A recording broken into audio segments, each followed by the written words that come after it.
Welcome, welcome to those of you just joining. I think we can go ahead and get started now. So my name, if you have your audio on, please feel free to mute that so we can avoid any disturbances, noises. Excellent. My name is Laura, and as you know, I'm with the IDEAL team. I've also already had the good fortune of speaking with many of you before the workshop, so it's great to finally be here and see you all again. Before we start our second day together, we would appreciate it if you could sign in on the Google document that my colleagues are sharing right now in the chat. You don't need to do this if you've already done this yesterday. But if not, on the document, please find the country that you're based in and add your relevant information. This list will be shared with all of the workshop participants at the end of the week, so it will be especially helpful if you'd like to connect with your peers at any time during the workshop or after the workshop. As a reminder, we're providing interpretation, and we ask that everyone, so even if you're an English speaker, choose your preferred language every time we're in plenary. So right now, please take a moment to click the interpretation button at the bottom of your Zoom screen. It will appear as a globe icon. And just as you did yesterday, please select your preferred language, English, French, or Portuguese. And as you will have noticed yesterday, this feature will not be working during the breakout groups, but there will always be an interpreter in the room to help. And then every time you come back into plenary after a breakout group, you'll have to reactivate the interpretation just as you did just now, clicking on that globe and again selecting the language. So we would also like to ask that each of you for the next minute or so rename yourselves in Zoom the same way that you did yesterday. So as you can see on the screen, that example in the top right, we have some instructions here on how you can do it, including some examples about how you can rename yourself. So it would be great to see your first name, your country, and your organization. And I will do this now too. So for both countries and organizations, yeah, feel free to use the acronym just as it's shown in the example box. We want to make sure that we can see who's in the room, so we can see your first name, and it's also helpful, I think, to have a little bit of context about what activity and country you're working in. And it's also helpful for us IDEAL folks in arranging the breakout rooms appropriately. So I will give you all a moment now to do that by hovering over your box in Zoom. You can click the 3 ellipses there and then select rename.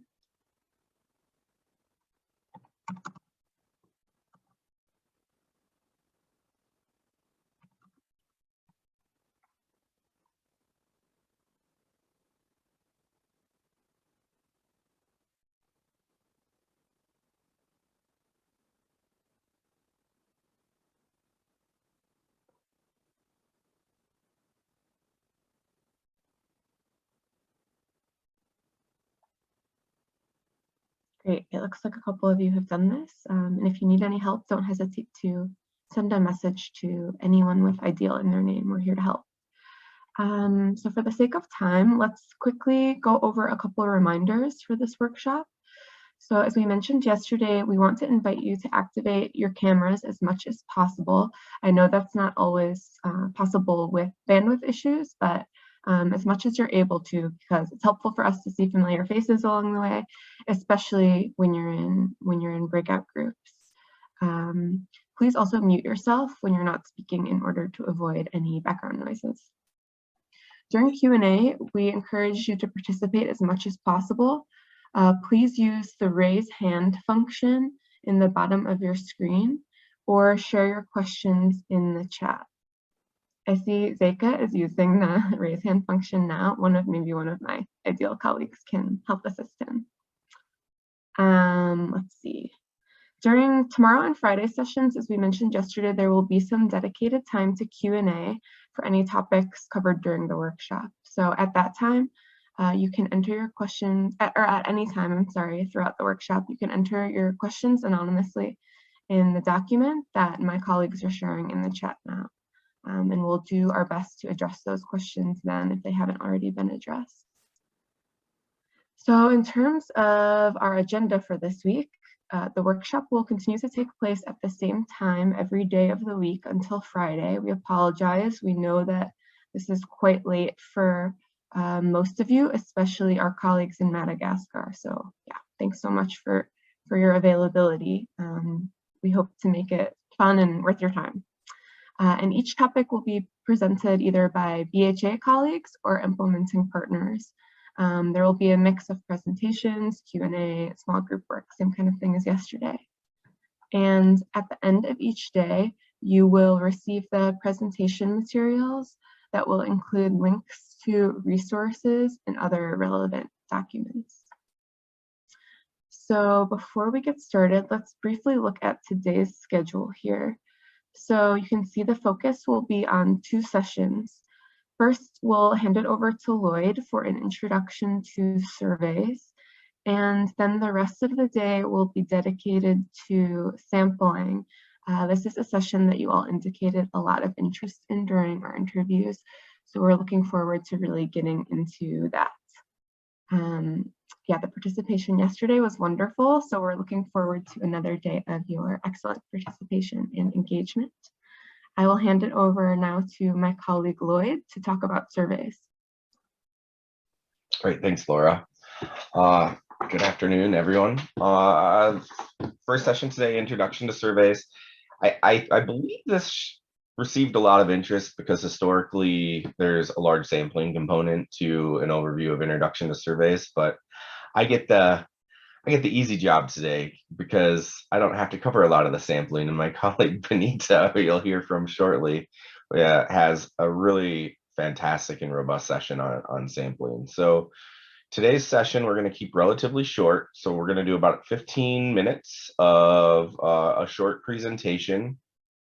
We'll do a short Q&A, and then actually we're going to break you into small groups at the end to talk about your own challenges and difficulties implementing surveys for your activities. And we're going to make those breakout rooms totally random. So we hope that you get the opportunity to hear from folks in different activities, countries, awards, organizations to really broaden just kind of your exposure to all that can go good and wrong with surveys.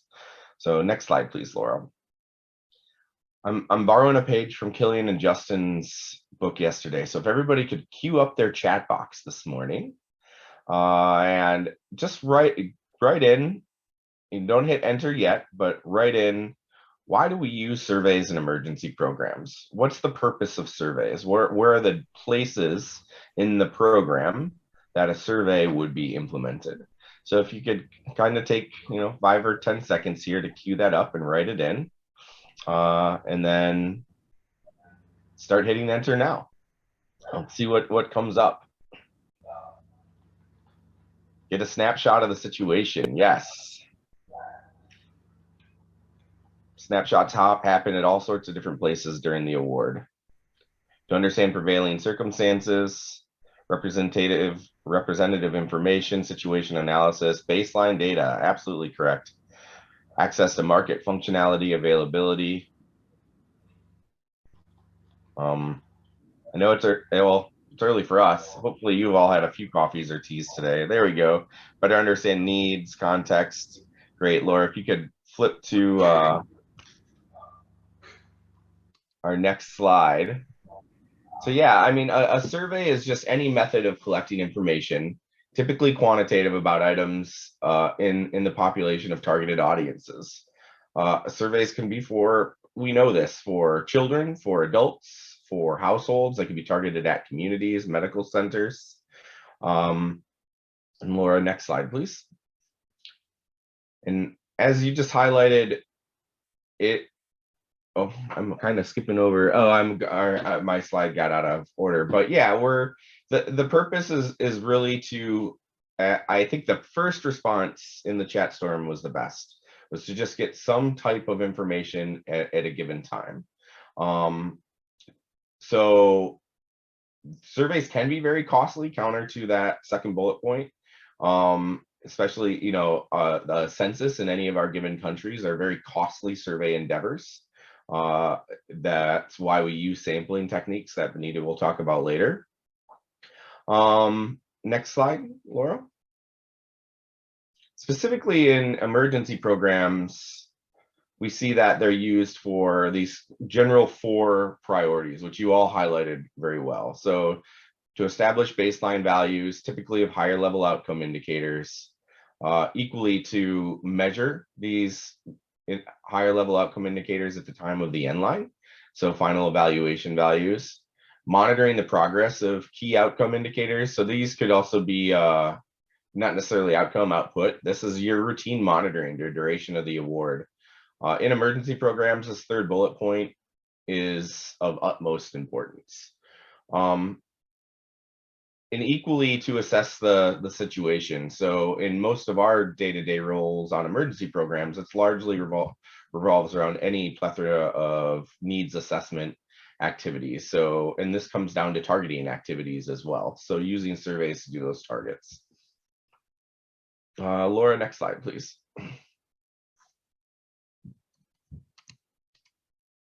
So quick poll that we're going to have cast up is, when we're looking at surveys, there's a number of activities that we're going to go through in the next 10 or 15 minutes. But of these 4, what is the first one that you would do? Can we launch that poll? There we go. Let's take a second and think about this. What is the first one?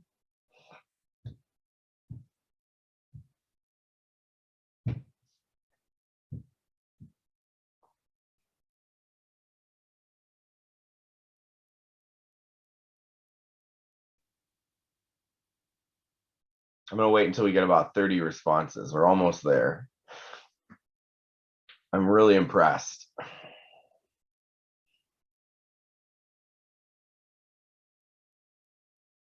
All right, let's share these poll results with everyone. I am very impressed. So yeah, determination of the target population is really the first step when we start looking at designing and setting up a survey, and we're going to spend a bit of time on that. And so, constructing sample weights is always important, although BHA really encourages self-weighted samples to the extent possible. Developing of sample frames, very important, also largely challenging. And the calculation sample size is actually a relatively straightforward endeavor, but none of that can happen until we know what the target population is. So we're going to jump into another poll here, I believe, in just a second.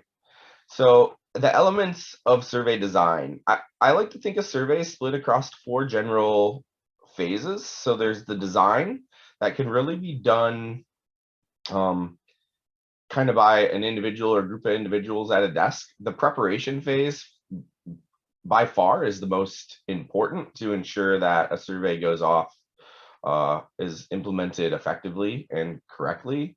The fieldwork phase and the analysis phase are just as they say, that's going and collecting the data and then analyzing. So you can think of surveys in these 4 areas. And what I'm going to focus on today, because already given the responses you've provided, everybody here has a lot of experience and knowledge around surveys, is I'm going to focus in on an area that, unfortunately, in my experience over the last 10 years with Tango, I've seen lacking with many awards, specifically in the emergency setting, because time is always of the essence and your teams move so quickly.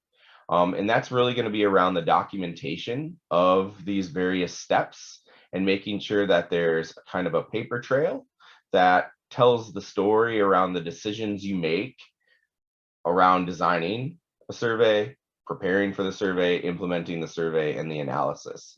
And the reason this documentation is so important is in our sector, which is going to be no surprise to many of you, turnover and meaning staff leaving a job and new staff coming onto the job is a constant. It's something that we face every single day in our programs. And with that high level of turnover, without effective documentation around why certain decisions were made and how we address challenges in the field, we're leaving the future people that fill our roles when we leave for another job kind of in a dark box. They don't know why. I mean, we all are really smart people. We make the decisions we made based on the best information available. But unless we document that and it's in a place that future staff can understand it and describe it, it is not helpful. And specifically when you bring in end-line evaluators or outside third-party researchers, it can be really difficult to bring up some of those documentation purposes. So as we go through today, that's really where I'm going to focus the remaining 10 minutes of the presentation today. So first and foremost, next slide, please, Laura. We're going to dig into,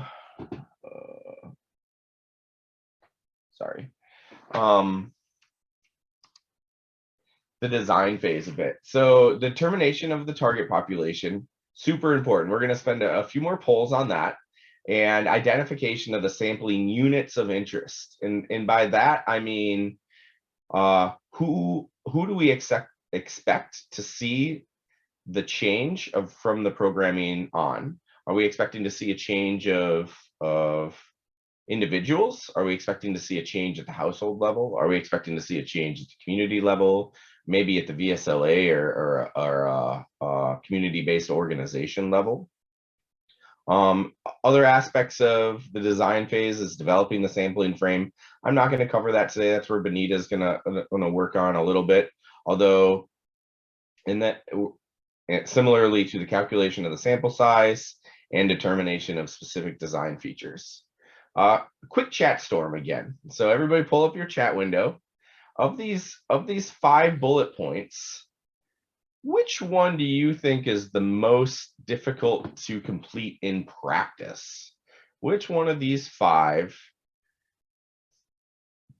in the majority of activities presents the largest challenge to M&E practitioners? So cue it all up and let's hit enter on our chats.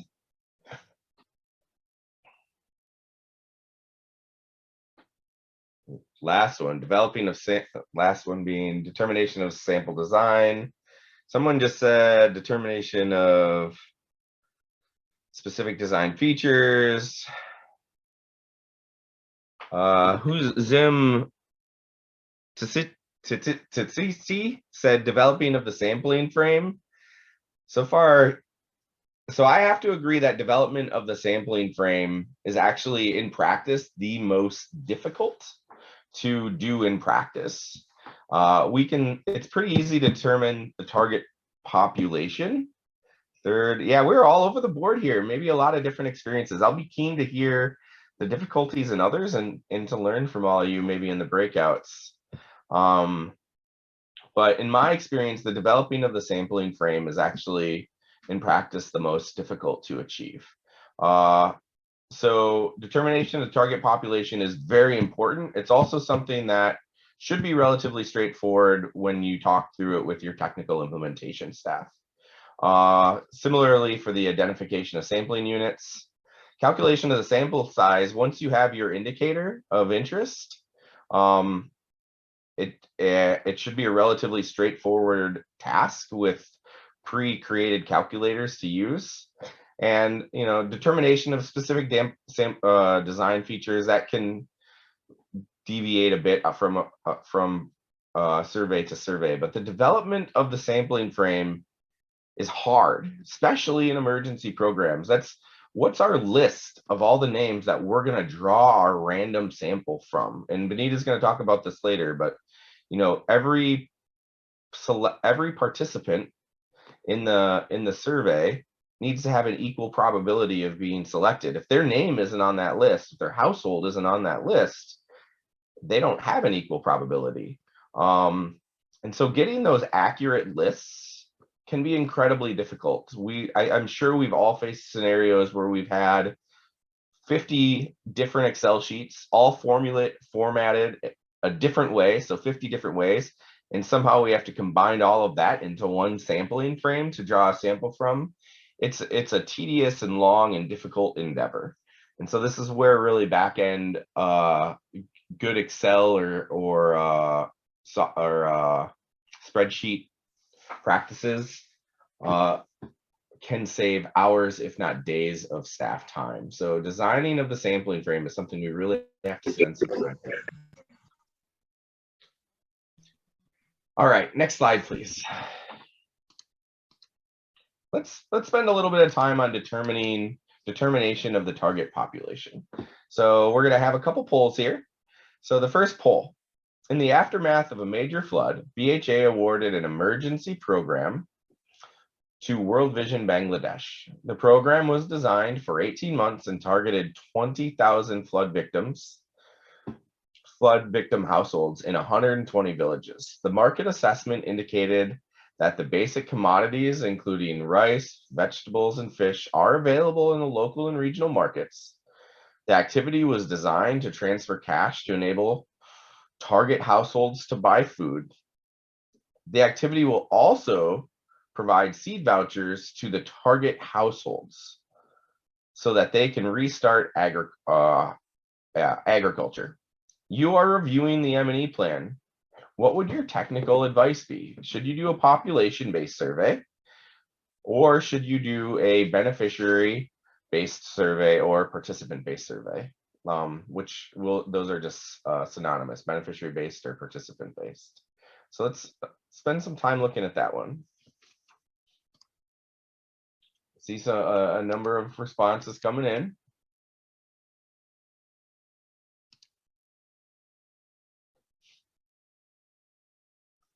And once we close this, I'm going to ask for a brave soul to raise their hand and explain their rationale as to why.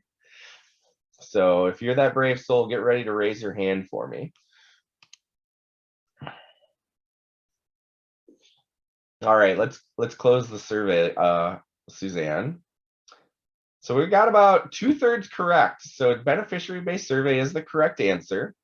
Can someone please raise your hand and kind of give your justification or rationalization as to why? I'm very patient too, so we'll sit here until someone raises their hand.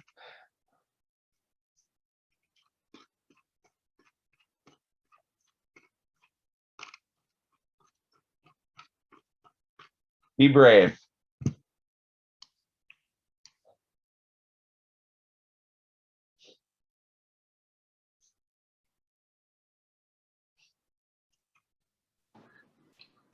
Hi, this is Desta speaking. Thank you, Desta.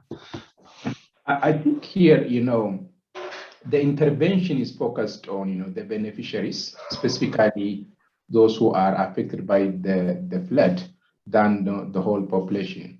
So that's why we are focusing, on the beneficiaries that are targeted by the activity, this intervention, than, accommodating, including the rest of the population as part of the sampling. Yeah, I think that's a perfect explanation. Thanks for being so brave. Jonas, do you want to add anything to that? Yes, thank you. And the same as Desta has mentioned, this is already identified, the affected population and the affected group of people. So we have to make a survey with the beneficiary-based survey because this is already known.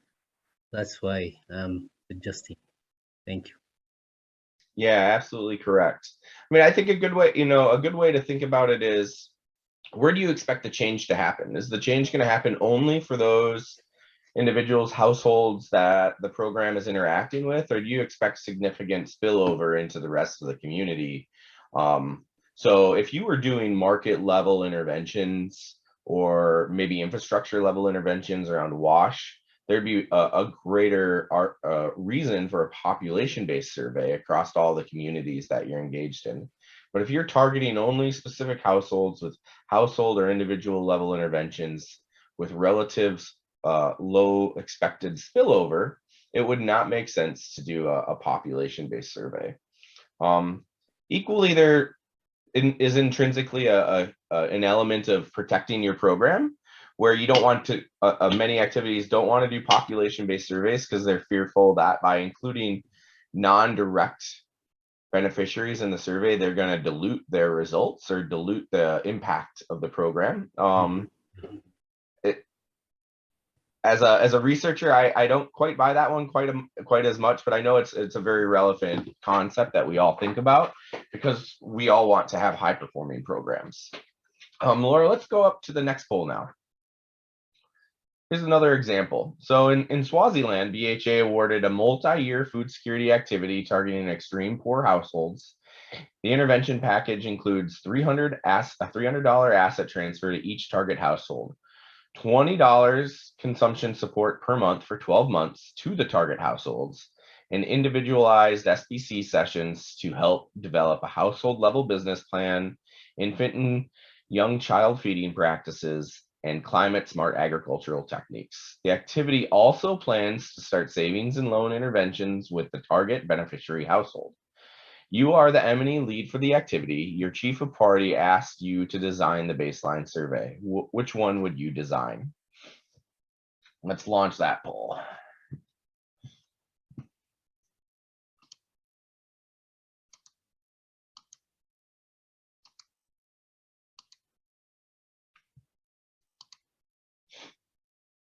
Yeah, we're getting there.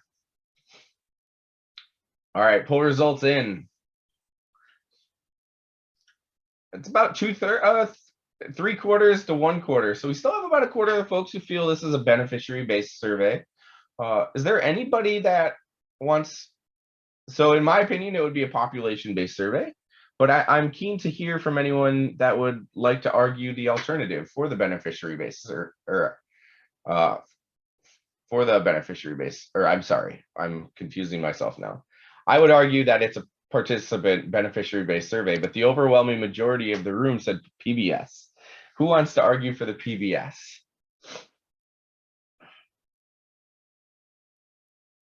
Some brave souls.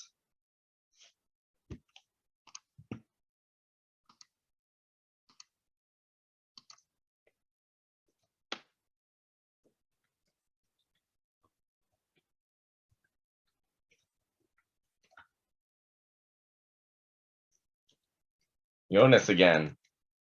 Yeah, thank you. Just let me try.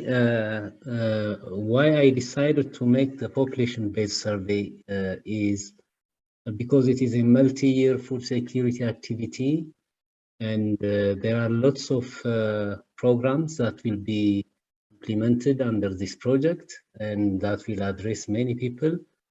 And the result as a whole will be seen at population level. The change will be measured at population level finally.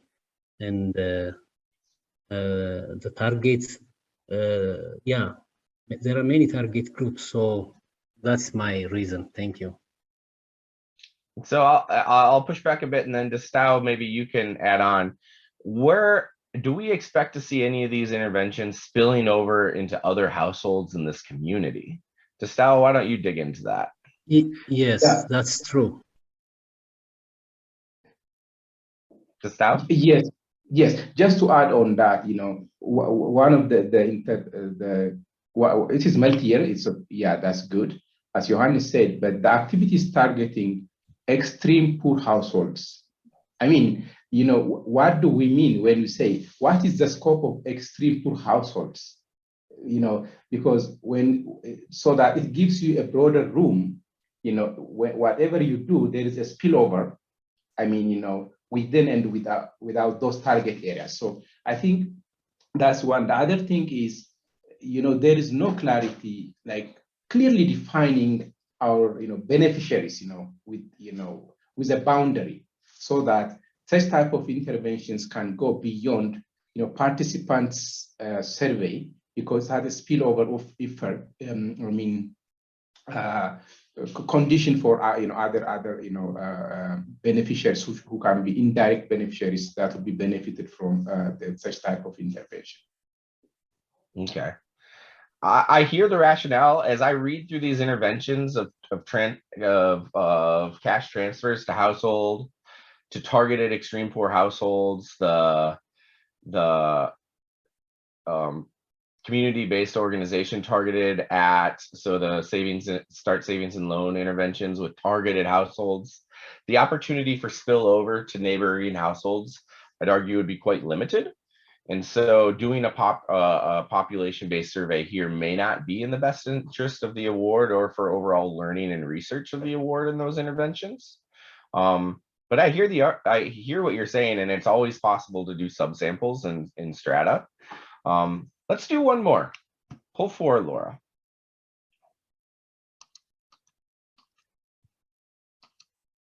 So in this one, in Yemen, BHA awarded an emergency program to Samaritan's Purse to improve food and nutrition security to target households. The project has interventions to reduce SAM and MAM within the budget. The project plans to transfer $50 per month for food. In addition, Samaritan's Purse will also rehabilitate 10 borehole pumps to supply safe water in the target areas, provide psychosocial support to children in schools in the targeted communities, and rehabilitate the local clinic and market. You are designing a baseline surveys for this emergency program. Which type of survey would you design? Throw that up.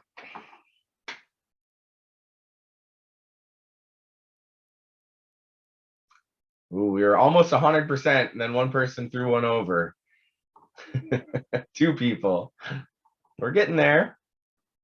I'm waiting till 30 to come in, and then we'll look. All right, let's close that poll. So the overwhelming majority, 83% of y'all put in population-based survey.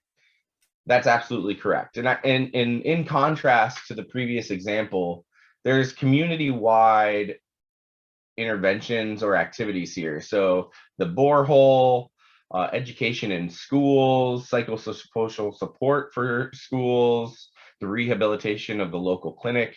All of these are systemic community-wide activities. And those require a population-based survey to measure the results and impact of the program. So this is an example of population-based, where the others, I would argue, remain at that beneficiary-based level. On a side note, beneficiary-based are sure a heck of a lot easier to implement. And I'm getting a note. I am admittedly a bit behind, but I think we'll continue on this and we'll adjust on the back end as needed. So as we split the surveys into our different phases, now we're at the preparation phase, and I would argue that this is the phase that is most important. I put our 3 stars there. Most significant phase of a survey is this preparation phase. And unfortunately, this is the phase that in emergency and humanitarian settings, I think it's shortchanged the most because of the nature of the work and the responsiveness of the work. A lot of these steps can be done prior to an award being issued. And so pre-pilot and draft stage, that's largely of the tool. Making sure your survey tools are largely ready around the indicators you expect to collect. Piloting those tools around context. So making sure that the responses reflect the local context of where you're working. Programming that survey into whatever software you're using to collect it. Seeing most of us are using tablets or cell phones nowadays. Having a clear data cleaning and analysis plan is super important, and that's going to become clear in a bit when I share some of my own fails and fails that I've seen over the years. Is it's really easy to design and program a survey, think you got it right, go to the field, collect a whole bunch of data, and then you find out you're missing a critical data point to calculate that high-level outcome indicator. So you really have to make sure that you have a clear data cleaning and analysis plan that reflects your program data. Doing a data-focused pilot, meaning going out, collecting all the data, making sure the data is actually there on your tablet, on your machine. Translation, if needed, always happens at the end of this phase, so there's not a lot of cyclical back and forth and version control issues. And then enumerator training. Many of these instances may be our own staff for humanitarian settings, but having, whether it's a day, 2 days, a week, but having some grounded training to ensure enumerators are administering and asking questions in a homogeneous manner is critically important for data quality. Again, these are all steps I think that get shortchanged in humanitarian and emergency awards, just due to how quickly they need to respond and act. So let's really focus on these and document throughout this process as you do it. And lastly, if you're in a position that you are working for an organization and you can do some of this prior to responses, that will really put you a few steps ahead. All right, next slide, please, Laura. Fieldwork phase. Once you've done the training, you go collect the field. It's a logistical exercise. I think all of you know that logistical exercise better than me. So I'm not going to go into it. The only thing I'd underscore here is the importance of routine data checks as you're collecting data. So every day, 2, maybe 3 days, having enumerators upload and send data to some person in an office to just review it, make sure the data is there, make sure the data is being backed up onto either a Kobo server or Survey CTO server, so that the only version isn't on a tablet in a field or on a phone in a field, because all of a sudden these single data points become quite costly. You factor in fuel, training, time to design, and these single data points on a tablet quickly go up $20, $30, $40, $50 in value. And so having redundancy and those backed up and checked is critically important. It also allows you to see if some enumerators are consistently skipping the same question over and over, or have learned to say no here because it's going to save them 30 minutes on a survey. There's a number of different ways to do some DQAs and to track and identify errors, whether those are enumeration errors or respondent errors. Next slide, please, Laura. Analysis plan or analysis phase. So this is, where your analysis plan comes into really, and you just follow this. It should be just a follow of your analysis plan saying, all right, these are the 7 indicators. They align to these 52 questions. You link them together, you output it. Ultimately, there are going to be questions around the data, and it's important to have this cyclical or back and forth discussion between whoever's doing the analysis and the enumerator team leads to explain some of the data that's coming in. It's very possible that one enumeration team interpreted a question slightly different than another, and oftentimes it just requires a bit of clarity as to how those teams interpreted different questions. If you're seeing differences across teams, but not necessarily across areas. Here is where, again, documentation is key. When you ask those questions, put note files in the folders where you're doing the analysis or in your code itself. I can't underscore the need for documentation through this whole process, just a running list of bullet points, always going. So when an external DQA is done or an evaluator comes in, that can be shared to just add a level of transparency. During this phase, you construct sample weights, and we will get into some of that a bit in other sessions, but again, relatively straightforward endeavors. Next slide, Laura. All right, so I'm going to ask my colleagues, how much time do we have left? About 5 minutes. All right, so we were going to do a small group activity, and I think we still can for 5 minutes. Is that 5 minutes without the Q&A? Is that right, Suzanne? Yes, that is correct. All right, we'll eat into the Q&A. So I'd love for folks to go into breakouts and just share a few of your own experiences doing surveys. Challenges that you've faced. Not everybody needs to share. BHA is not going to go into these sessions. Ideal is not going to go into these sessions. I think of it as a fail fest, but you just share your own experiences, get to know each other. I'm going to share one and then send you all off. Tango did a very large survey in a country in West Africa.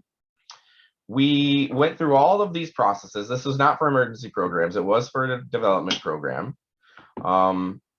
Because of the nature of the work, we were not doing, and how expedited it was, we were not doing data quality checks as routinely as we should have been doing from the teams, from the field teams, as data was being collected.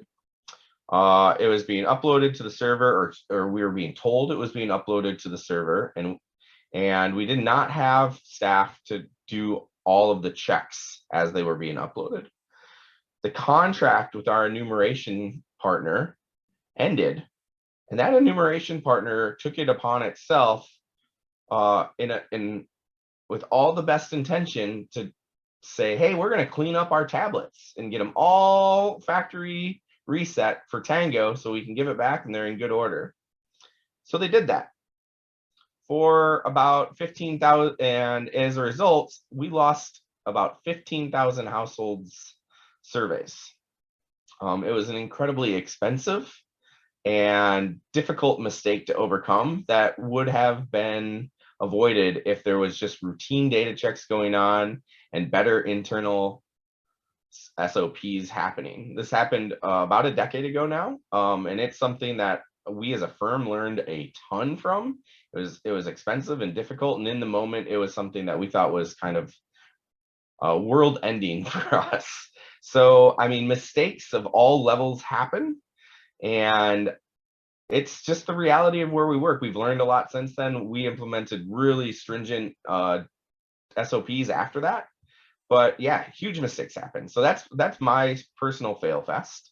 But now I'm gonna have Suzanne send us all off, and hopefully you all can talk about some of the challenges or difficulties you've faced doing surveys over the years.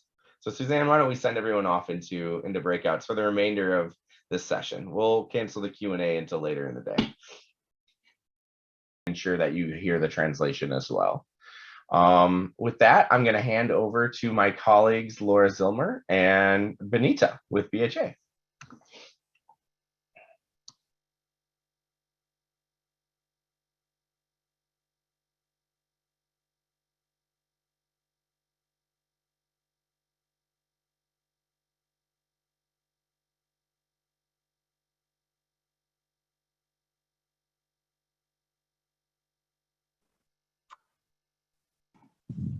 Benita, I think you can take it away whenever you're ready. Okay. Hello, everyone. Good afternoon. I'm Benita Okome. I'm working as a senior survey specialist with the BHA Washington-based M&E team. And I'm out here in Phoenix, Arizona in the desert. So I'm going to lead through this presentation and the session for sampling. Could we go to the next slide? And the objectives for our session are going to be, we're going to understand our core concepts behind sampling, including survey design approaches, sampling frames, and formulas for sample size estimation. We're going to focus mostly on the third. I think Lloyd has done a great job on talking about survey design and sampling frames already. Then we'll gain familiarity with the sampling calculator and resources and learn, or we'll do a demo with the sampling calculator to show how to enter parameters and generate sample sizes. And then we'll have a session where we practice problem solving for sampling using some practical examples. Next slide. So the outline for the presentation here is we'll just go over the basic steps for sampling, the 5 steps that are listed here, understanding the purpose and use for your survey, identifying target populations, the indicators, and the sampling units of interest, defining our sampling frames, determining our sampling strategy, and calculating our sample size requirements. So step one, we're purpose and use for a survey. And I think, next slide, Lloyd has talked about some of this already, but just to recap, typically we want to do our survey because we want to draw inferences about a target population, which is typically large and or geographically spread out. So it would just be too costly and time consuming to collect information from everyone in the population through a census. So instead, we're going to draw a sample that represents that population. And if we draw the sample correctly and do a good job with that, then our sample-based estimates for our indicators of interest will be good approximations to the true value in the population. And potential uses for our survey, we talked about baseline inline surveys. And when we're using a baseline inline survey, we want to compare and measure progress by taking measures at different points in time and statistically comparing them to see whether they've changed. So that's one potential use. For monitoring, we like to systematically monitor key indicators at different points in time just to see where we are, but we're not necessarily interested in comparing statistically them from one time point to another.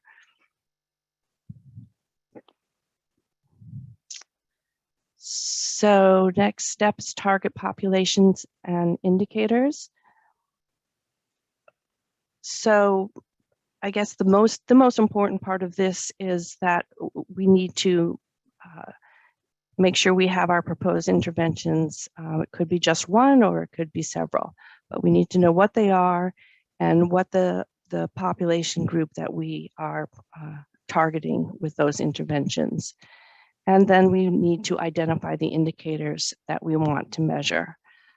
These are important. This is an important step before being able to even think about sample size and calculating a sample size. So knowing your target groups for your study indicators that you've selected will be help to determine the appropriate sampling frames. Okay, next slide.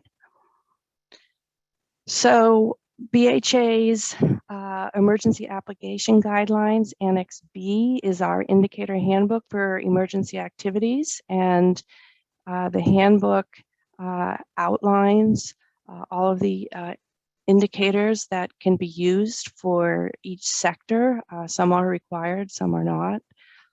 And that is an important reference to have when designing your evaluation. I just wanted to point out that for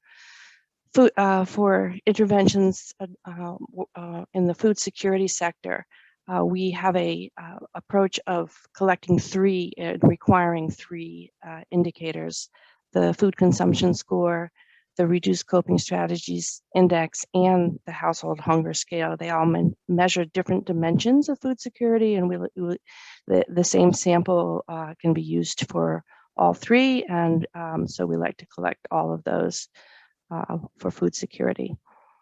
Again, I think there'll be a session on I think it's Thursday, where the indicators will be, and indicator selection will be talked about in more detail. So on to sampling frames. So a sampling frame, our definition for a sampling frame is it's a list of sampling units from which a sample is drawn. And our definition for a sampling unit is the entity from which we gather data. Typically, it's a household or an individual. Here are some examples you may be familiar with. We have household receiving food assistance, communities that are targeted for water point repairs, households that receive WASH NFI kits and programming, or households with pregnant lactating women receiving a nutrition training. And some considerations for the sampling frame. So most emergency activities are recording and registering households or individuals that are their beneficiaries. So the beneficiary registry is a really important source for a sampling frame. And if when you start out and are registering individuals or households, it would be important to collect the relevant data during that registration process. So some important items to collect are having a unique household ID and contact information for each household that is registered, any relevant household characteristics for your intervention, relevant individual characteristics if needed, and then interventions received if one or more than one. Often if there are multiple sectors, then multiple interventions may be used, and we want to make sure we know which households are receiving which interventions.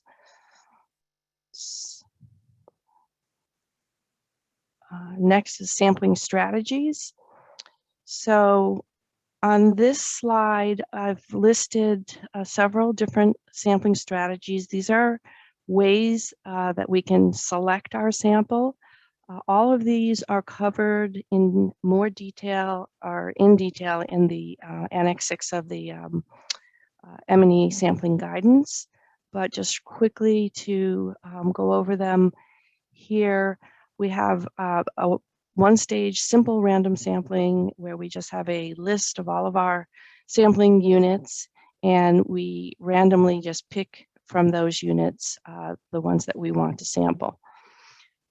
Systematic random sampling is when we organize the list of units sorted by some characteristic. We could sort by geography, and then we select systematically every nth unit until we arrive at the amount or the total that we need for our sample. And then sampling with probability proportional to size is often used when we're sampling villages. If we have a list of, say, 70 or 80 villages and we're going to sample 15, the villages, typically we know how many people or how many households are in those villages, and that would be our measure of size. And we, in this, for this type of sampling, the units with that are larger have a higher probability of selection than units that are smaller. And our last is a two-stage cluster sampling, and this is very frequently used for in developing countries. It's a way to reduce travel burden. And we have at stage 1, we'll select a village, usually using PPS, and then we will at stage 2 select households within those village clusters. So it means that everyone still has an equal chance of selection, but it means that we are going to go to fewer villages. We'll get the same households as if we wanted to simply random sample them from the entire area, but we're going to have them focused in fewer villages, and we'll be able to reduce our travel time and make things more efficient. So, okay, so step 5 is sample size determination. And next slide. So it's important to understand that before for sample size calculations, we use a different formula for calculating sample size depending on the type of the survey. So for baseline end-line surveys, we use a formula for comparing two estimates. For monitoring, we use a formula for a point estimate. And we also are going to use a different formula depending on how the indicator is expressed. If it's a it could be a total, it could be a proportion, or it could be a mean. And just clarity on totals, proportions, and means. We see we have a jar of marbles here, and we're interested in the red marbles that are in this jar. So the total is just counting up how many red marbles are in this jar. It's just a number of the marbles in the jar. The proportion is, well, how many red marbles are in this jar and how many total marbles are in the jar, and what is the percentage of red marbles compared to the total. And then for the mean, it's the average number of red marbles that we would expect to find if we had several jars with red marbles. It's the average over average count over all of those jars. Okay, so now for the next part of the next part of the presentation, we're going to have focus specifically on looking at proportions and developing a sample size for proportions. We'll start with a descriptive survey, and the formula is here, and then once we go through these parameters here, then we're going to go to an interactive or interactive demo with a sample size calculator, Feed the Future calculator, and enter in parameters and look at actually determining a sample size and what happens when we change some of those parameters. So just to cover here for the formula, the parameters that we're using are, we have a design effect, which is in a simple random sample, it's 1. And when we move to a 2-stage sample, if we don't know what the design effect is from, or have an idea from another survey, then we default to using 2 for the design effect. Then we have our critical, the z-value, which is the critical value of the normal distribution. It's associated with our confidence interval, and we will typically use 1.96, which is the z-value for a 95% two-sided confidence interval. And then the p is the proportion at the top, the estimated proportion that we're trying to measure at the time of the survey. And we can, if we have some idea from a prior survey of the same indicator proportion, then we can use that. If not, we default to 50%. And then we have the margin of error. We typically want the margin of error to range between 5 and 10%. We don't like to go over 10%. But there could be cases where where it would be acceptable.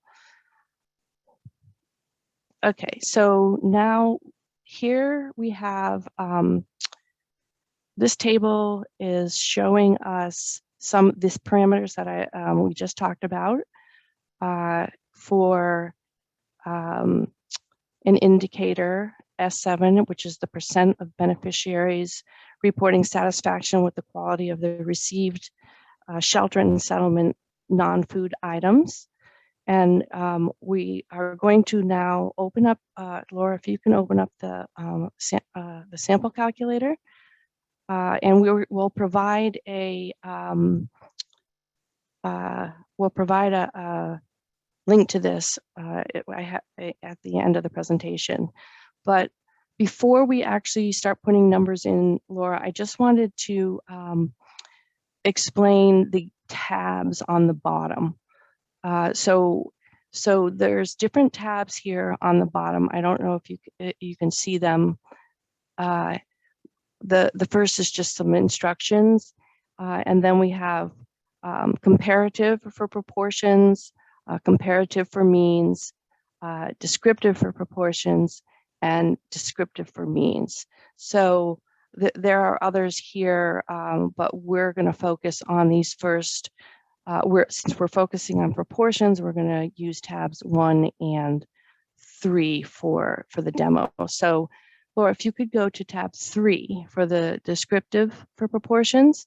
Okay, so when you open up this this is the Feed the Future calculator. It's one of many calculators that you can use for determining sample size, but we like to use this. We like to use this one. When you open it up, it's already set up to generate the sample size for a 50% proportion. So we'll start. So we have in the yellow boxes are the things that can be altered. So we have a 50%. So I don't know if you can flash back, Laura, to the table. So in our table here, we have our single stage random sample. We have 50%. So that's the 0.5. And then we're going to go with a margin of error of 8%. So if you could switch back, Laura. So here, the margin of error is in the drop down box there. And if you could, you can go down and select 0.08, which is 8%. And now we have a design effect, and we're doing a simple random sample right now. So we're gonna put in 1. And that is going to give us our sample size.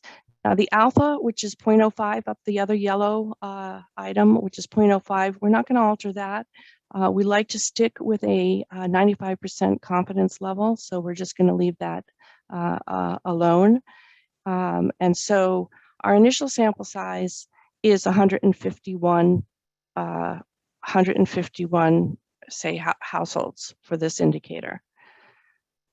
So now let's move down to adjustment 1 in the calculator. So adjustment 1, you can toggle in the first box there between individual and household. So let's go to household, Laura, since we're sampling households here. And we're going to use, this is going to be used most of the time. It's going to be rare that we're going to want to use a individual adjustment because we're working with mostly beneficiary-based households with beneficiary lists and not population-based surveys. I'm not going to go through the individual adjustment right now, but so we'll stick with the household here. And so you can see that there's no adjustment and we're still at 151 in the orange down, below. And now let's go to adjustment 2, which is further down. And adjustment 2 is our non-response rate. And here we have 5, but we're recommending 10 unless we know that we are going to have a really good chance of finding all of the households or being able to speak with someone in the household. So we recommend 10, but it can be adjusted. So once we put the 10 in, there's our final number of households to sample, 168. And that's this is a monitoring survey with it's like a PDM survey looking at satisfaction with NFIs that have been distributed to households. So now, Laura, let's go back up to the top. And this is with a simple random sample. Now, if we decide to do a 2-stage sample where we're going to select villages first and then households from those villages, we're going to change the design effect to 2. And here, so in essence, what we're doing is we're doubling the sample size when we have 2 phases. And so now we see the initial sample size is 301. And Laura, if you can go down to the bottom, you'll see that all the way to the bottom, you'll see that the the final sample size is 334. So that is, and now I just wanted to also show how you can, what the effect of changing, for example, the margin of error would be on the sample size. So if we go back to the margin of error and say we increase it to 10%, which is the 0.1.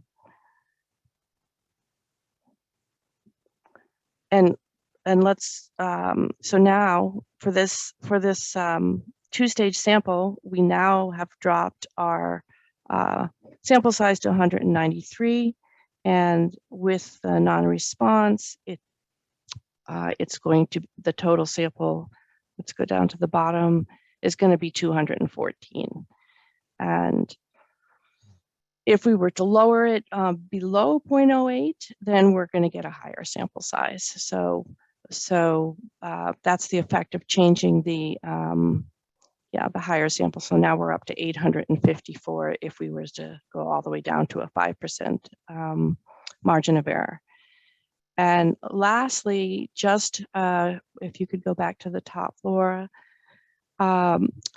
if you want to change, let's just see what would happen if we change our estimate of the proportion. So say we'd like to measure 70% satisfaction with the NFIs, and we're expecting that a lot of people are satisfied.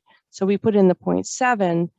If you could put the 0.05 back to 0.08 where we were before. Here we're at 253, and if you go down to the bottom, we are at 281. So you can see as you move away from 50% in either direction, either higher or lower, the sample size will become smaller. 50% is going to yield the highest sample size for a proportion. So I think that is the demo on the using the descriptive formula. And we were going to go into the comparative formula next, but I don't know if we should. I wasn't able to look at the chat to see if there's questions or anything that we need to address, Lloyd. I didn't. Should I? I can field those for you, Benita. So one of the questions was, could you have it, so Laura, if you scroll down, can you talk about when there's multiple indicators for a project, how they select the sample size when doing one survey? Like kind of the how do they, we calculate this for 4 indicators. What does that mean? Okay, so this is the sample size for one indicator. Okay, and so what you're going to do is you're going to put in other indicators. If they're proportions, you're going to be using this calculator. If it's a mean, you'll be using the descriptive for means. And then there's also a formula for totals that's not in this particular sample size calculator, but it is in the Feed the Future also has a beneficiary based sample size calculator where you can put totals in and you can use that. So what you would do is you would calculate the sample size for each of your indicators, and then look at what's yielding the highest sample size, and you would go with that. Great. And what happens if that highest sample size is exorbitantly higher than the other? Let's say you do 4 top line indicators, but one of them is yielding 3,000 and the others are in the hundreds. Well, that's a huge difference. That's a huge difference. I don't know if you're going to find. So what you would want to do is you're going to want to try to make some adjustments on some of the parameters that we just toggled. Like we can probably the main one to adjust is the margin of error. So you're gonna, the smaller the margin of error is, the larger the sample size. And so you're gonna, you may have to justify using a higher margin of error for one of the indicators because you're just beyond what you can possibly afford, or you just don't have resources for that. So you want to look at all of them. You want to get as high as you want to get the highest, the lowest margin of error possible given all of your indicators, and looking across them. So that's kind of what you would do. And if you're doing a needs assessment where you're not comparing, or like as part of routine monitoring where you're not comparing one group to another, or one time period to another, would you still use this calculator, or is there another sample size estimate that you would suggest? Well, this is for a point estimate. We're not comparing anything here. Okay. So we're just looking at a particular point in time. What's the what do we want to estimate? If we what was the question? No, I think you just answered it. Sorry, I always thought that this was a comparison. Okay. I wasn't reading. But we can move to the comparison next if unless there are there any other questions? There, someone just raised their hand. I see Chitty. You want to unmute yourself and ask your question? Yeah, I just wanted to actually comment that for every survey, there's always a primary question. And I think that is where your sample size estimate is based. Because if you have 10, 15 indicators, you won't want to begin to calculate sample size for each of those indicators. But there's always a primary question. That's what I think. And that's basically the major focus of the calculation. Then all the others can fit in. Yeah, I would like to say that if that is the case, that you've got several indicators, but you have a primary focus, and you have and then there are required indicators that are go with each sector. And so if you're in one sector and you have your required indicator is going to be your main indicator. And then if you have other sectors and other indicators that are ancillary, and you should at least try to look at the sample sizes for those. You can and see where they fall, to see how close they are to what you've already calculated for your primary, and that will make you feel more comfortable with being able to estimate results for those other indicators. You may find that you're going to have a large margin of error using the same sample size. But again, as long as it's you've looked at everything, and you kind of are not way out of the ballpark with any of the indicators, I think you're fine. And in some cases, you're just going to have to accept that you cannot measure a particular indicator with the precision that you would like, and you're just going to have to use the sample that you have generated for your primary indicator, and do the best, estimate what you can with that indicator, just with the understanding that it's going to have a larger confidence intervals, and that's just how it's how it is. You can't really do anything about it. So I'd underscore this as well with the concept that just by using this calculator, or the beneficiary-based calculator, and calculating these across all of your indicators and presenting that to your leadership and then to your BHA M&E colleagues, like, this is a really great step towards transparency. And if you need to justify you know, maybe one of your indicators says you need to collect 1,200, but logistically and resource allocation wise, you can't do that. This at least lays the groundwork for you to say, we propose selecting a lower indicator or an indicator with smaller numbers. But at least they see that you're going through the process and thinking and documenting. This is where this is guidance and not Yes. policy, right? Yeah, That's- absolutely. Yeah, totally. Can I quickly share very briefly?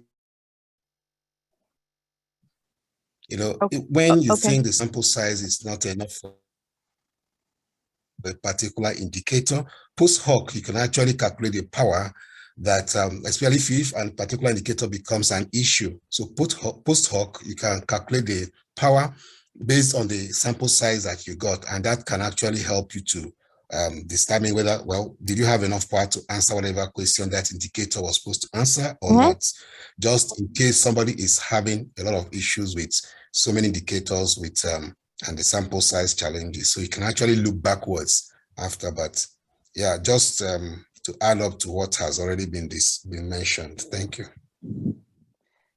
Okay, yeah, thanks. Yeah, so with that we could move on to the comparison where we're actually looking at both the confidence level and the power. So could you toggle back to the table that was in the presentation well, actually, could you toggle back to the formula? It's slide, let's see, it's slide 21, I think. Okay, so here now we're doing comparative. We're looking at a sample size that we want to, where we want to compare two indicators.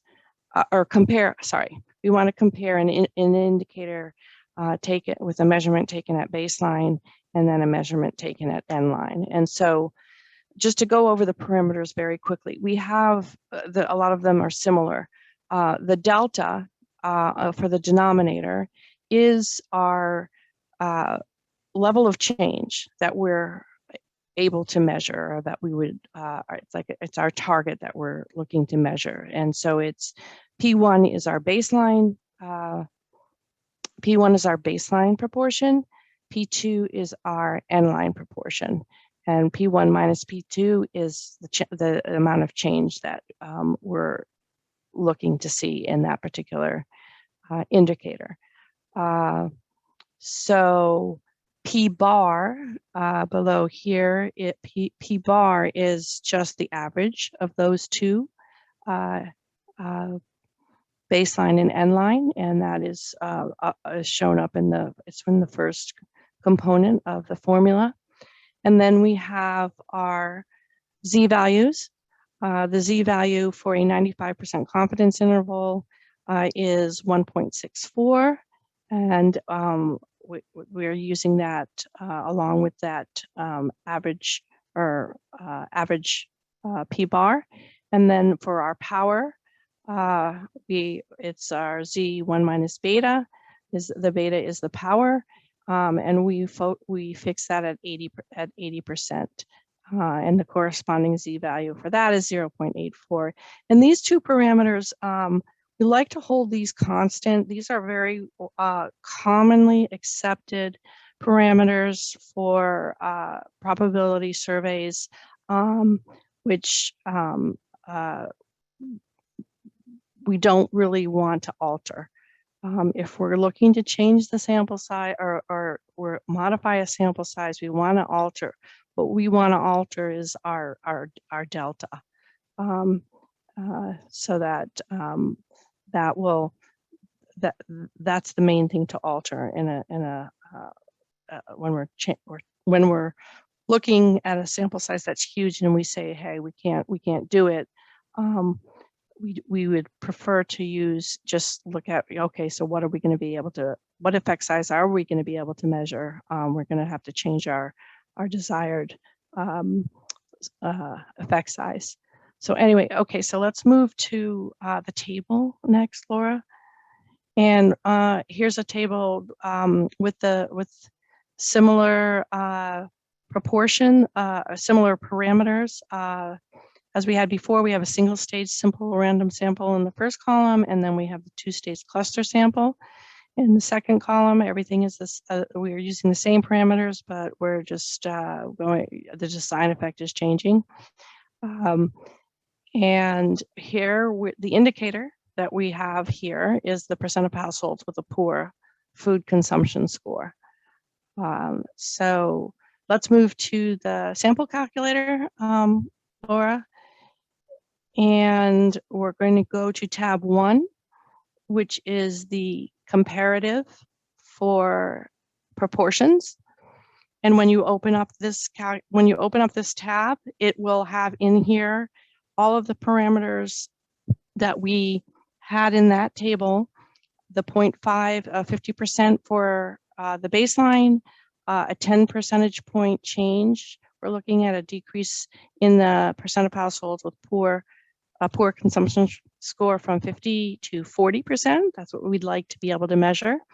And we've got our 95% confidence level and our 80% power here. And then we have our design effect of 2. This is for a 2-stage sample. So if we go down, we are generating 610 sample size for the 2-stage sample for the comparing these two proportions. Let's change the individual to household. And so we have our 610, and then we move down to 6.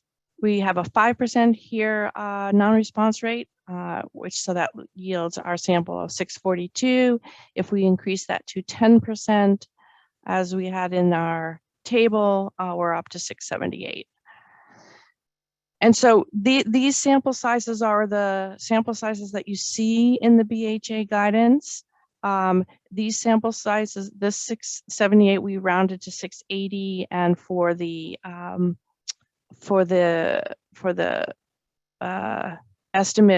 point estimate, it's 340. These are the sample sizes you would use if you know nothing, if you have no knowledge or prior knowledge or prior estimates of the proportion of the baseline proportion or the proportion that the point estimate. So just quickly, Laura, I want to show what happens with the sample size when you change the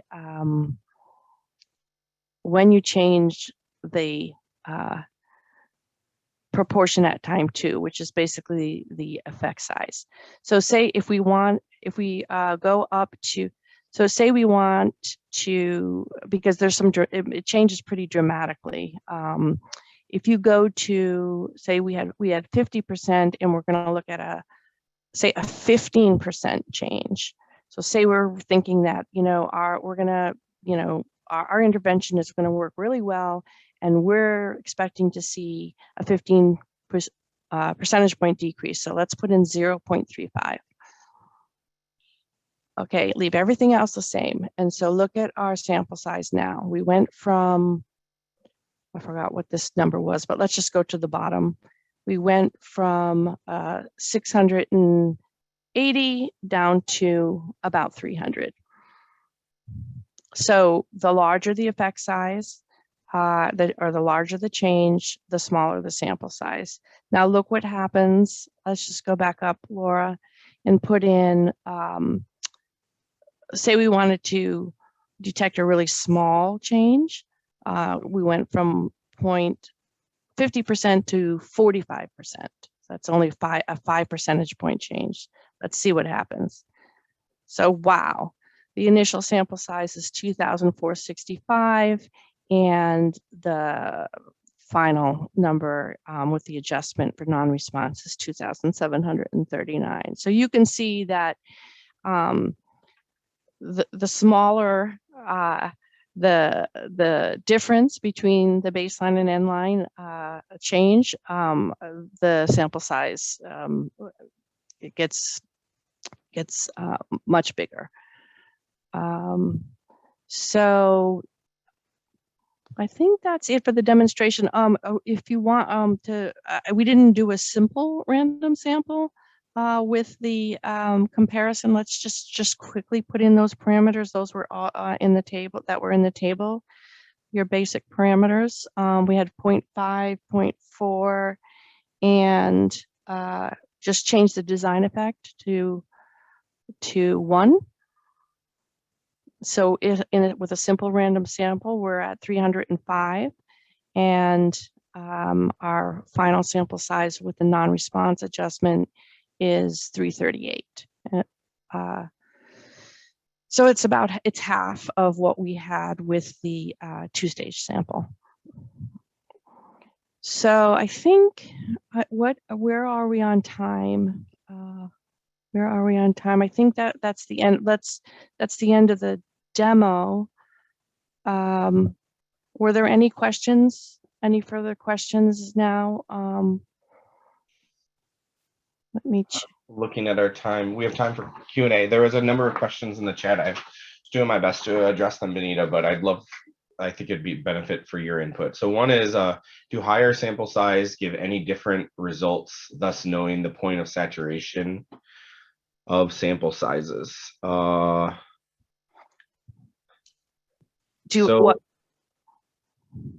Oh, go on. I'm not sure I understand the question. What was the question again? Do higher sample size give any different results, thus knowing the point of saturation items of sample sizes? I'm wondering if the person who wrote the question could explain a little bit more. I'm not sure I'm understanding it. Hello.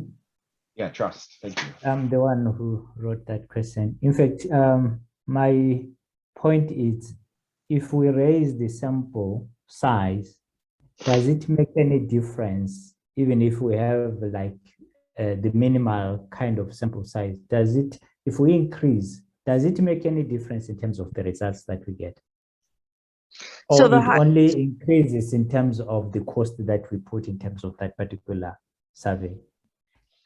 So, I mean, if you rate, I mean, as a statistician, bigger is always better. The more data, the better the data is always what I think. I mean, what will happen is the precision of your estimate will just get better and better the higher your sample size is. But you don't have to have I mean, so you have to, determine what level of precision you're going to be happy with. Like in this case here, what you're looking at is we're looking at measuring a 10 percentage point change. If we think the indicator is going to only drop 3 or 4%, we saw what happened when we put in a 5% drop. It's a huge sample size, and in most cases it's just not going to be feasible in your emergency setting. But if it is, and you have the resources, the higher the better. But you really don't want to oversample. If you're expecting a good drop, or then you should just go with what you're expecting. Don't go higher if you don't need to.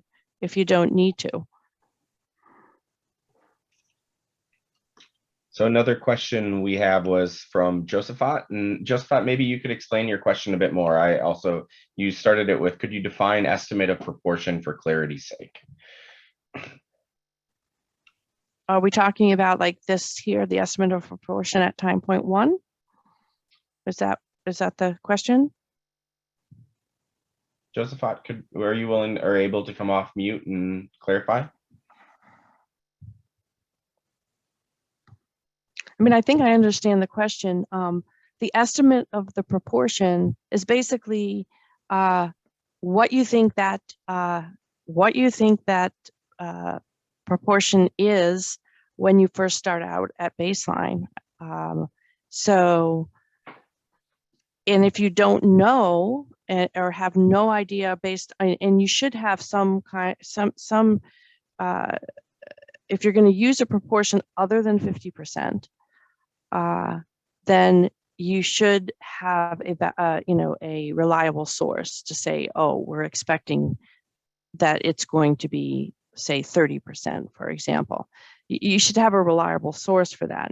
You can't just be, oh, we think it's going to be this. There should have been another survey or some other, a monitoring indicator, an annual indicator that was being tracked that leads you to believe that that's going to be what you're going to measure at baseline. And then so I don't know does that answer the question?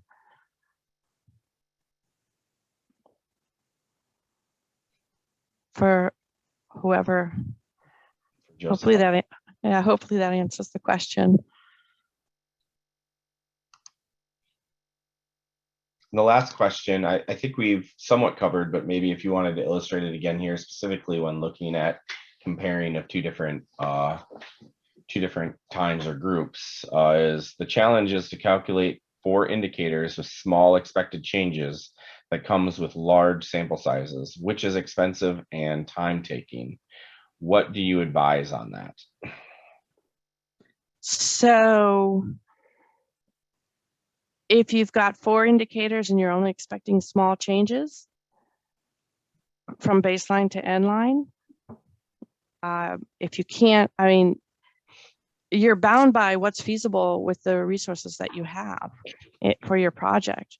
And so you can't, you're going to have to basically up the expected change. If you know you can't get there, maybe, if it's way beyond where you think you can get in terms of going from baseline to end line, with most of the food security indicators, even over a year's time, you can see some substantial changes in those.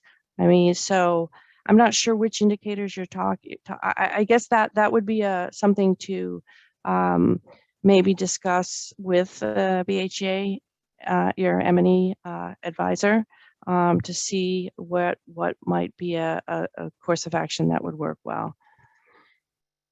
I think that this issue comes up less so in emergency programs, Johannes, and more so in development programs when you're looking at anthropometric measurements. Yeah, particularly with stunting. Yeah, that is it. That was what I was concerned about. Stunting issue is very small difference that you can get within the limited time, and when you are calculating it went very high, but you answered very well that for the emergency issues, the expected changes are a bit higher, and no problem. And thank you. Great. Okay, so let's go back to the presentation, Laura. There's a couple slides at the end here.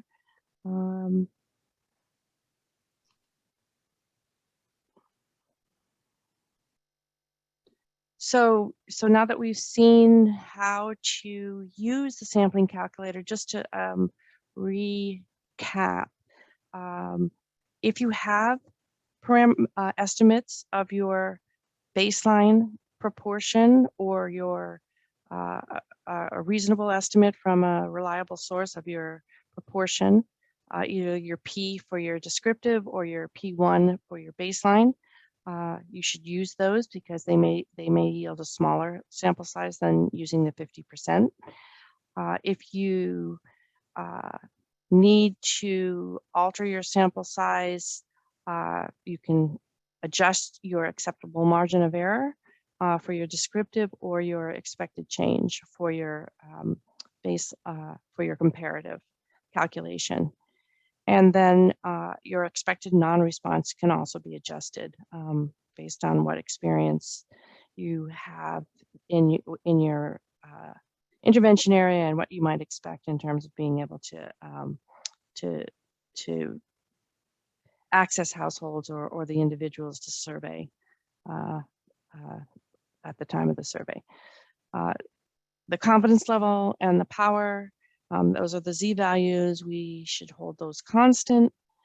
And for, as we talked about, for activities with multiple sectors and or indicators, we want to calculate sample sizes for each and then determine the largest number needed. Next slide. And this is just some helpful resources for to point out at the Annex 6 of the BHA technical guidance that was just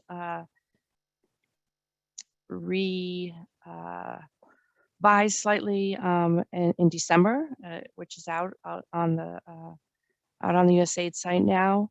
We also have a quick reference guide that we put together at BHA just for sample size calculations.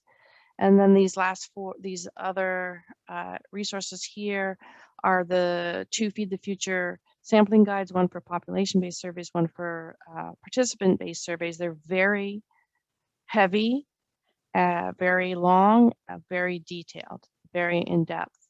And then these are the links to the calculators that that we're using. This is the bullet 4 is the calculator we used today for the demo, and then the last bullet is the calculator for the beneficiary base, where you can put in a total as well. So, Benita, could you remind me? So for the breakouts in the next session, folks are going to need to have downloaded which one? Population-based calculator. Yeah, bullet link 4 is just shared. Okay, and yeah, bullet 4. Bullet 4. Just pasted that in the chat for everybody. So we're about to go on break as soon as Benita wraps up here. But if you I'm wrapping. I'm finished. Thank you all for listening. I hope it was helpful and you feel more comfortable with the sampling and sample size calculations. If there are no more questions, yeah, we can wrap it up. Okay, I think we're good on the questions for now. I just want to encourage everybody to go to the chat and download that Excel file directly from the link that was provided. We will be using this in the next session. So before you go on break, take 30 seconds or a minute or two, depending on your connectivity, and click download so you have it available and ready for the next session. With that, I just want to, thank you, Benita. This is incredibly helpful. And we're all going to take, I believe, Laura, Suzanne, is it 10 or 15 minutes? Sorry, I closed my guide. 15 minutes. So we're going to do a 15-minute break. So we're coming back on the hour mark. I hope that you all can stretch your legs, get some caffeine if needed, some fresh air, and we'll see you all back here in 15 minutes.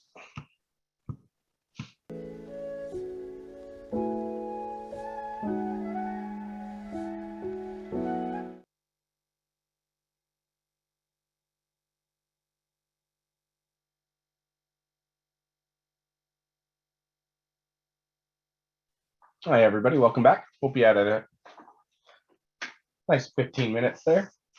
Now we're going to jump into, so the remainder of today is going to be based on small group activities, working with those calculators and some examples that that Benita and BHA have prepared for all of us to work through. The intent is we will go into the breakouts. There are a set of instructions that one of my colleagues here will provide for the breakouts in just a moment. You'll be in those breakouts. You'll come back and only half of, there's 3 examples and 6 breakout rooms. So we're only going to have, 5 breakout rooms, but we're only going to have 1 room present we're only going to have each example presented once. So there is the possibility you're in a breakout room that will not share out. Obviously, you'll have the opportunity to contribute anything additional after the other room has presented on the example you worked on. But that's just to allow us for some more time at the end for Q&A. So with that, I'm going to hand over to my colleague Elizabeth to provide the instructions for the breakout room. So Elizabeth, over to you. Thank you, Lloyd. And thank you, Suzanne, for sharing the breakout slides that we're gonna use here. So in this breakout, we're gonna practice some of what Benita just went through with you guys demonstrating, and you're gonna try it yourself. Suzanne, if you can advance to the next slide. So I hope you were able to download that population-based calculator that we shared just before the break. I'm gonna share that again. Suzanne just shared the slides you're gonna use. And here's the calculator you're gonna use, those two different documents. So what we're showing on screen are the slides you're gonna use. There's a problem assigned to each group. You're gonna read the problem, discuss that problem, and answer a few questions with your group. And then you're gonna use the calculator to get the answers, get some answers to populate a table, as you were seeing Benita do in her presentation with Laura. So Suzanne, if I can have you advance, we'll just show you a couple of the slides you're gonna use. We'll just use group 1 as an example. You'll have a problem to read. And if you can advance again, Suzanne, you'll have a few questions to answer as a group, discuss and answer as a group. And then finally on your third slide for each group, there'll be a table that you'll populate. You're going to use that calculator to help you populate the table. So again, each group will get a problem, you'll read the problem, you'll answer some questions, and you'll populate a table. Are there any questions about the activity before we break into groups?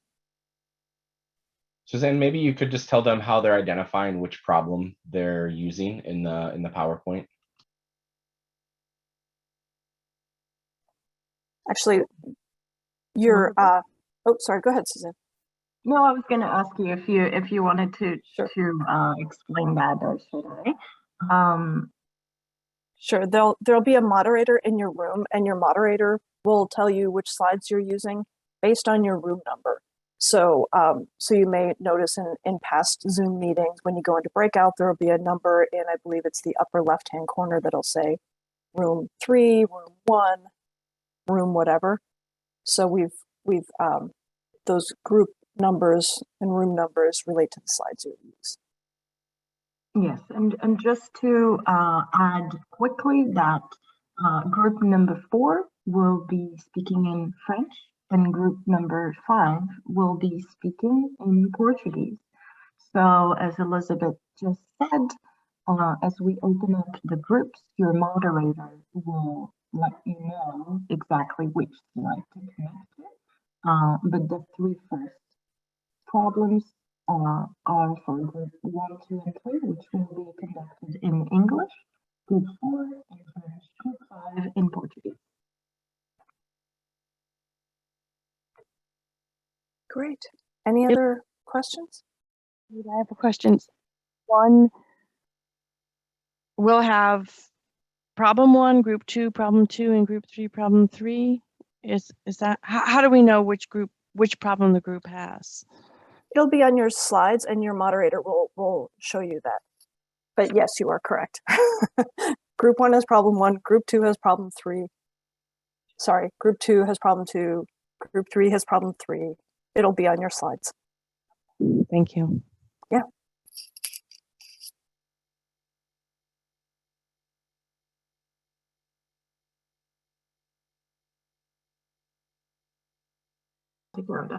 All right. So I'm going to hand over to Benita to kick us off, but I'm also happy to jump in where needed. I didn't have the privilege of being in one of the rooms, so I can't really speak to the process right now. Okay, well, our group had problem 1, and we have Augustine from our group who's going to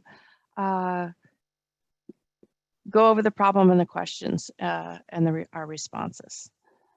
So I'll hand over to Augustine. Thank you. So in our group, we are looking at an activity targeting 5,000 households for unconditional food assistance, and 2,000 of these households with pregnant and lactating women, which is a subset. So the activity will measure the following indicators at baseline and endline. So we have percent of households with poor, borderline, and acceptable food consumption score. Then the second indicator is percent of women of reproductive age consuming a diet of minimum diversity. Maybe we can go to show the questions. Thank you. So for question number 1, we picked the baseline / endline, and there is actually a hint in the question. Then for question number 2, in terms of the sampling frame or a unit of interest, we agreed that we would focus on the targeted households with a subset looking at the 2,000 for the women. Then number 3, on what sampling strategy would you use? We said it's beneficiary based. Then we said we would on question B, we picked the 2-stage random sample. So we would first of all pick communities, then from each randomly select the desired number of households. Then we had attempted answering, filling in the table to establish the initial sample size. So we just managed to do the first indicator, and the initial sample size was 610, then 642. We could not do the second indicator because of time. So this is where what we managed to do as group 1. Thank you.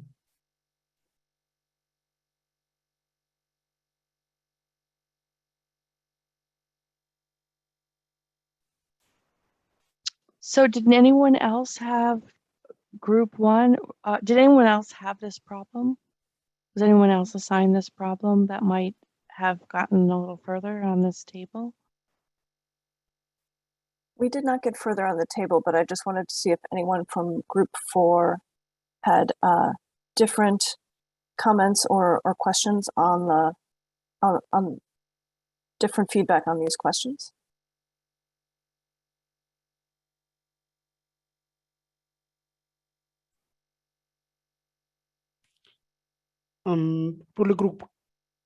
Pour notre groupe qui parle français, nous avons, comme Elisabeth a dit, d'abord par rapport à la question 1, nous avons comme une réponse sur la partie baseline and endline, petit a, comme réponse. Et puis, dans la troisième question, la plupart d'entre nous a parlé de réponses comme petit a, basé sur la population ou basé sur les bénéficiaires. La partie petit a, c'était notre réponse. Mais une petite partie de notre équipe parlait de petit b, et là, nous n'avons pas eu de commun accord sur la réponse finale de partie 3. Mais par rapport à la question 2, nous n'avons pas encore donné des réponses pour nous en tant que groupe. Moi, je peux compléter personnellement comme ménage, comme unité d'intérêt. Merci beaucoup.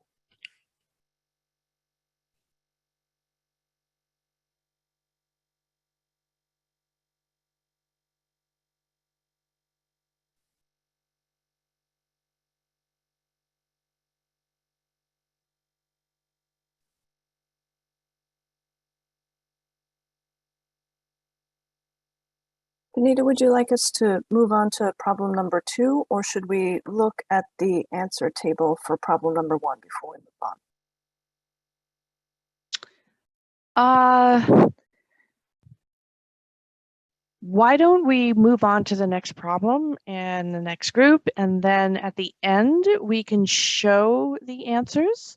And we'll share the answers for all of the problems. I'm assuming right after the presentations and after the breakout groups are done. Great, thank you. Okay, so for our problem for group 2, we were looking at an activity where we're targeting 50 communities, about 10,000 households, to repair 50 water points to increase access to safe water. So the indicators we're looking at were a number of individuals directly utilizing improved water sources provided with BHA funding. The second indicator was average liters per person per day collected from all sources for drinking, cooking, and hygiene. And then for the final indicator, we're looking at percentage of households targeted by the WASH activity that are collecting all water for drinking, cooking, and hygiene from improved water sources. So our questions, the first one was which type of survey would we utilize? So we selected the baseline endline survey, and the reason we gave for that was that we are looking at the status before the intervention, and then we are looking at maybe the effectiveness of the intervention through the endline. And then the second question was, what is the sampling frame or unit of interest for each indicator? So for the first indicator, where we're looking at number of individuals directly utilizing improved water sources provided with BHA funding, the response we gave was individuals accessing improved water sources services is what we measure, use as a unit of measurement. And then for the second indicator, the average liters per person per day collected from all sources for drinking, cooking, and hygiene. The response we gave was that we would use individuals accessing water services as a unit of measurement. And then for the final one, the percent of households targeted by the WASH activity that are collecting all water for drinking, cooking, and hygiene purposes from improved water sources would use households targeted by the WASH activity. And then for the third question, what sampling strategy would we use? We chose the population-based strategy, and the reason was that when you have a water source, even though you are targeting the 10,000 households, you also have other people accessing that water source, or accessing the water services from the population and even from outside. So yes, so we selected the population. So I think for B, 1 or 2 stage random sampling, maybe the group members can assist me on that one. I wasn't sure which one we selected. Was it the 2 stage random sampling? Yeah, I think you're right, Moira. We didn't really get that far. And then we tried to move to the table to get a chance to practice using the sample size calculator, but didn't quite make it there. So yeah, we didn't really have a chance to discuss that one. Yeah. I don't know if, I don't think there was another group doing problem 2. So yeah, if anyone else from our group has anything they'd like to add. Thembi, I think you were in our group. Chung and Manoj from BHA as well. Yeah, we had a good discussion, but I think found it not as straightforward as maybe we had hoped. Yeah. So I think for us, we didn't get to the table. We didn't do much on the table. We're cracking our heads. I think we needed a bit more time for that. Yeah. So I think the answers will greatly assist us in getting to know what we should have done. Thanks, Moira. Okay.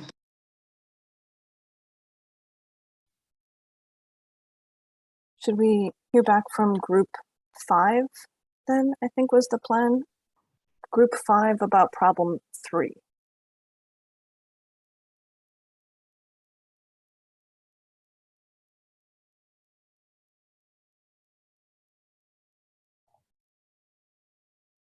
I was facilitating group 5.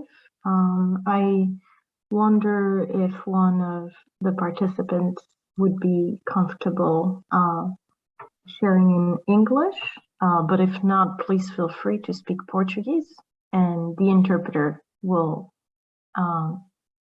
be doing the translation in English. I don't know. I wonder if Octavio be. Okay, boa tarde a todos, bom dia a todos. Acho que vou prosseguir em português porque o meu cérebro já está processando em português depois das discussões do grupo.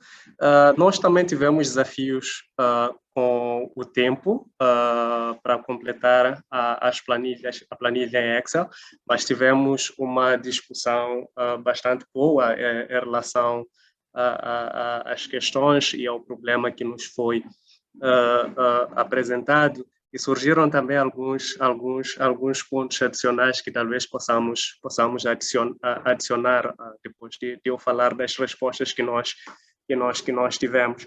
Então, analisando o nosso problema, para a pergunta número 1, nós achamos que o tipo apropriado do inquérito seria a monitorização, e isso olhando para a natureza dos indicadores que nós temos e das atividades que o programa, o projeto pretende implementar.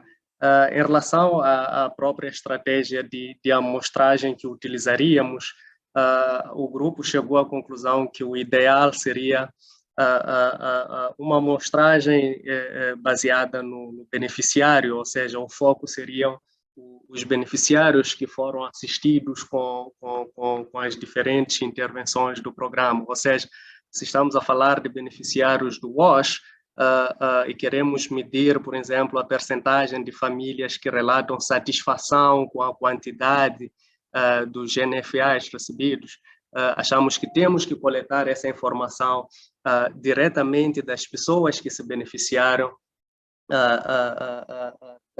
da intervenção. O mesmo acontece com as outras atividades.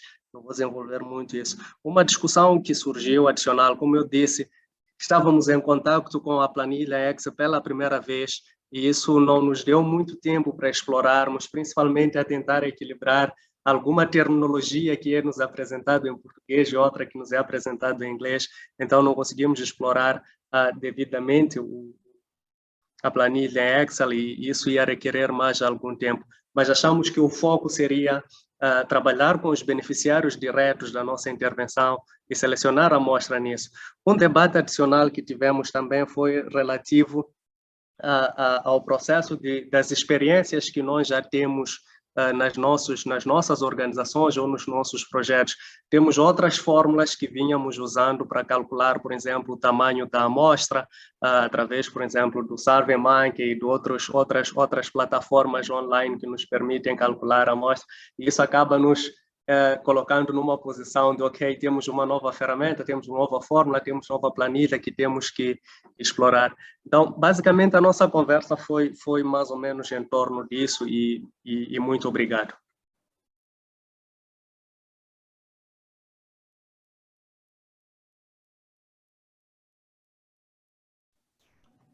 Thanks for the report out there.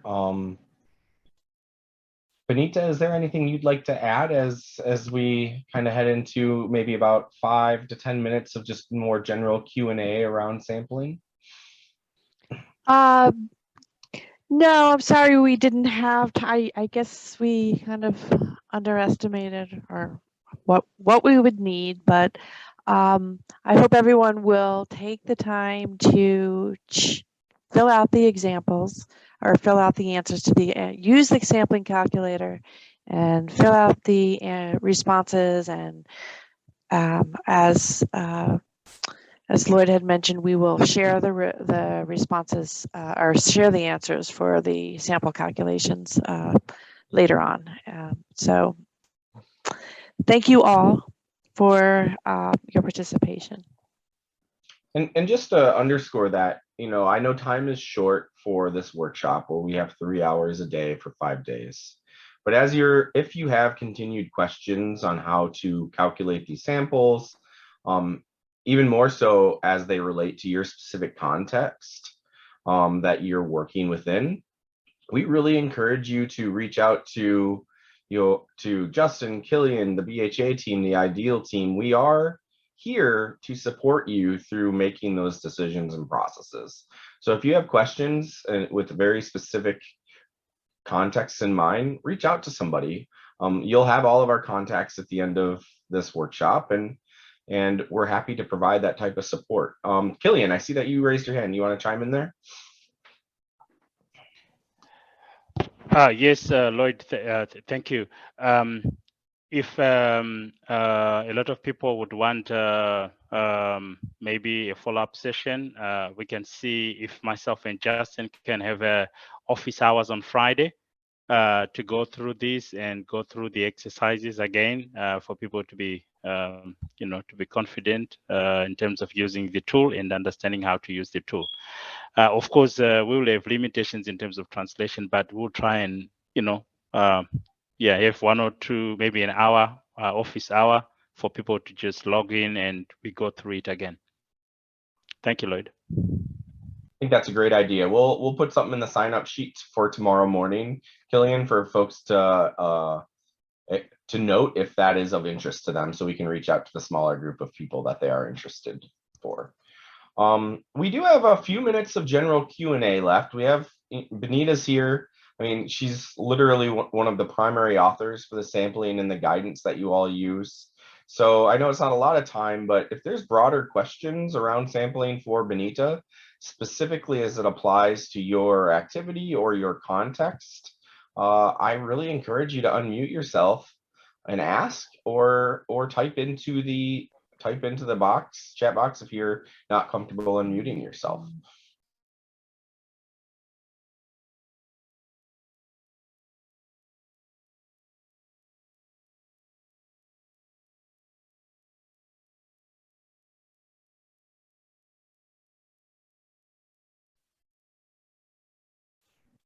Barring that, I'd love to hear these examples. Did you see overlap with your existing activities? Was there overlap in terms of the process, concepts, or are they dramatically different than the BHA funded emergency activities you're working on at the moment?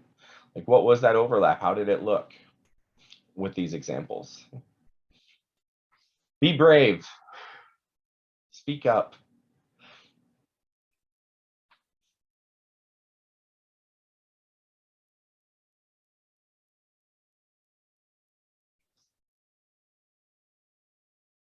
We're a room of over 50 people. So if you are thinking it, I almost guarantee you someone else in the room is also thinking it. Yeah, mine is just to thank you, because those examples provided as a problem are really very practical, and also looking at each example, they give different context, which really the field practically faces on the ground. So I think that's something really, sometimes we feel we know it, but some simple things as a process will really make us to stuck. So I think those examples really will be, very helpful for the field team, especially, to make sure, the right sampling and also, the right type of, process sampling strategy has been followed, as we continue to implement our BHA funded projects, even if it goes beyond that. So that's what I just want to comment. Thank you.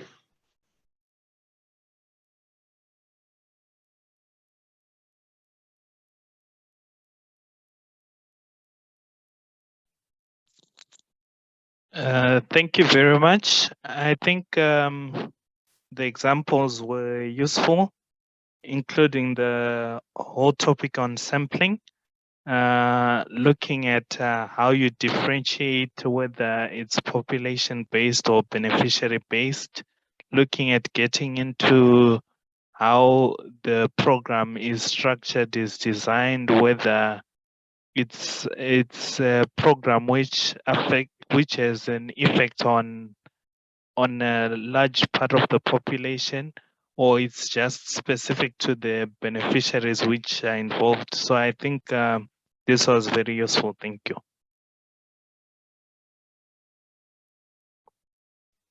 Great. Before we jump into the closing, Benita, any final comments from you?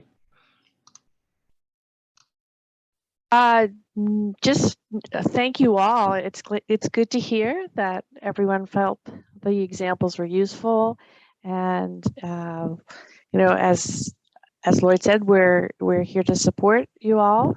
So don't hesitate to contact us if you need to. And thanks again. As someone who, I mean, not as much as Benita, but you know, this is the stuff we love to talk about. And in our day-to-day lives, not a lot of people love to talk about sampling or power calculations or design and weight. So if you have a question, reach out, because I almost guarantee you anybody on the BHA team or Ideal team is like, oh, somebody wants to talk about this? I'd love to do it. So don't be shy when that time comes. Please, please reach out and contact us. Laura, if you could just pull up the closing slides for today. Again, I just want to reflect on objectives of the workshop. So, you know, increasing familiarity and competencies around M&E skills. Obviously, that's the core content, but I also want to underscore the second two parts around strengthening our network with across awards, across countries, and between BHA and IPs. So just seeing faces, voices, having an opportunity to have those discussions, continue to take advantage of that when small groups allow for it. Raising hand, messages in the chat box. Please continue to strive for strengthening those relationships beyond your award, because that's where when you really have questions that need to be answered, that's how we draw on our social capital and networks to answer them. So just as in yesterday, Laura, a colleague of mine, is going to drop into the chat a link to this PowerPoint. Take a few moments, Laura, if you want to go to the next slide, take a few moments to let us know how today was for you, and a few moments to know both what we did good and what we didn't do good, what you didn't like about today. Anything you fill in, we looked through yesterday's. We will be looking through today's to continue to try to course correct. Just like yesterday, you will receive all of the materials from today, along with the answers to Benita's exercises and examples. And we, of course, will package it at the end of the workshop for you all as well. And if not, I wish you all the best. Have a great afternoon, evening, and we look forward to seeing you tomorrow on Wednesday. So thank you, everybody. Thank you.